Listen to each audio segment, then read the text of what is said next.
আসসালামু আলাইকুম, welcome to my channel Sizzling yam.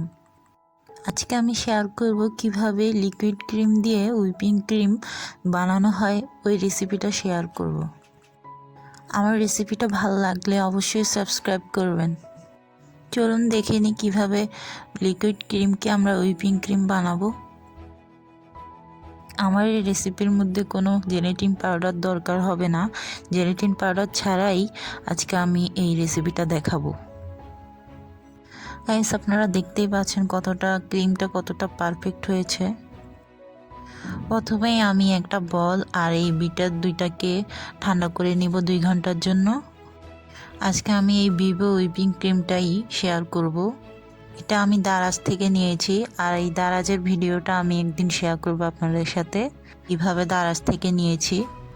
এই ক্রিমটা আনার পরে 2 দিন পর্যন্ত ঠান্ডা করে নিতে হবে, তারপরে ইউজ করতে হবে। আমাদের বাসায় সবার কাছে এই খাতা সেলানোর সুইটা থাকে। এই সুইটা দিয়ে আমরা ছোট্ট করে ফুটা করে নিব। ছোট করে ফুটা করার কারণ হচ্ছে, বেশি বড় করলে হুইপিং ক্রিমের ভিতরে বাতাস ঢুকে যেতে পারে, আর বাতাস ঢুকলেই হুইপিং ক্রিমটা নষ্ট হওয়ার সম্ভাবনা থাকে। ক্রিমটা আমি 1 কাপ নিব, দেন আধা কাপ নিব। তবে এই ক্রিমটাকে ভালো মতো ঝাঁকিয়ে নেবেন, দেন 1 কাপ নেবেন। যতটুকু প্রয়োজন হবে ততটুকু নেবেন।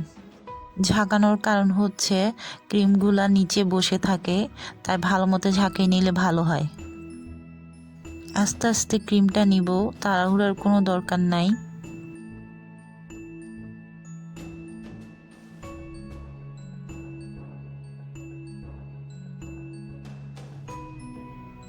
আমি 1 কাপ নিচ্ছি, আর 1 কাপের অর্ধেক নিব।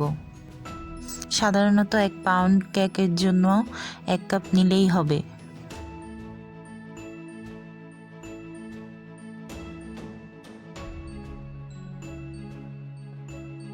ক্রিমটা নেওয়ার পর ভালো মতো টিস্যু দিয়ে ক্রিমটার মুখে মুছে দিব, দেন কস্টেপ বা টেপ দিয়ে ভালো মতো লাগিয়ে নিব।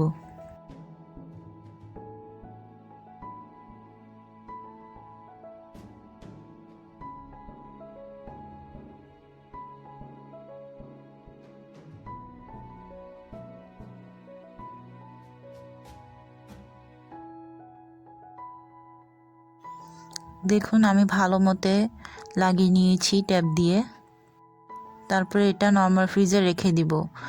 ডিপে রাখা যাবে না, ডিপে রাখলে আবার ফোম হবে না। দেন গাইস, আমরা এটা 1 মিনিটের জন্য লো স্পিডে বিট করে নিব। এই ক্রিমটি খুব তাড়াতাড়ি ক্রিমে পরিণত হয়। ক্রিমটিকে আমরা আস্তে আস্তে বিট করব, কোনো তাড়াহুড়ার দরকার নাই। আস্তে আস্তে করলে ক্রিমটা খুব তাড়াতাড়ি হয়ে যাবে।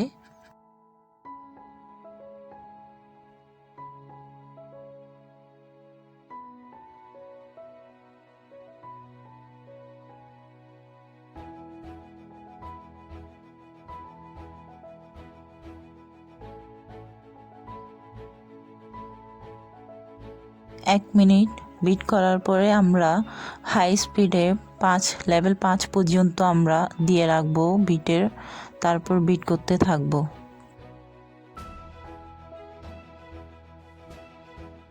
আমি আপনাদের দেখিয়ে দিচ্ছি লেভেল কোন পর্যন্ত রাখলে আপনাদের হাই স্পিড হবে। 5 পর্যন্ত রাখলেই আপনাদের হাই স্পিড হয়ে যাবে। আমার বিটারের 5 পর্যন্ত হাই স্পিড, অন্যান্য বিটারে হয়তো থাকতে পারে 7-8 পর্যন্ত। এভাবে আমি 3-4 মিনিট হাই স্পিডে বিট করতে থাকবো।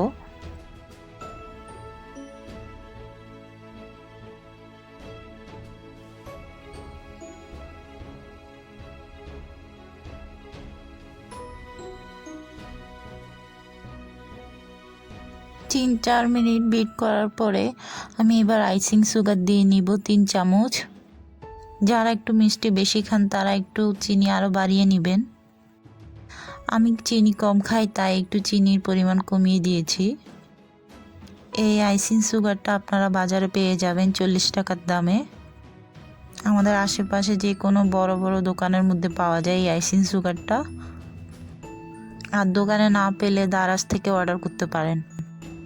কেকের জিনিসপত্র আপনারা দারাজ থেকে পেয়ে যেতে পারেন, ওখানে অনেক কিছুই আছে কেকের জিনিসপত্র।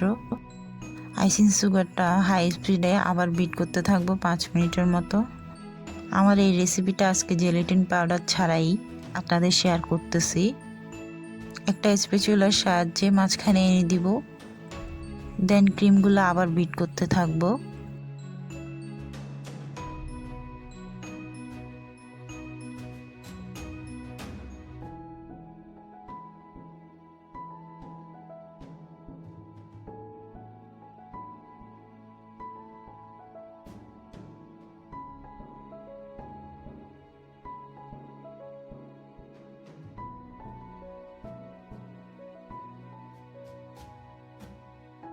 সবার লাস্টে আমি ভ্যানিলা এসেন্স দিয়ে দিব। এই ভ্যানিলা এসেন্সটা আপনারা যে কোনো দোকানে পেয়ে যেতে পারেন। 1 চামচ বরাবর ভ্যানিলা এসেন্স দিয়ে দিব, দেন লো স্পিডে আবার বিট করতে থাকবো 1 মিনিটের মতো। এই 1 মিনিট বিট করার পরে আমরা আর বিট করব না, ওভার বিট করলে আবার বাটার হয়ে যাবে। অবশ্যই খেয়াল রাখতে হবে যেন ওভার বিট না হয়, বাটার হয়ে গেলে আবার ক্রিমটা অন্যরকম হয়ে যাবে।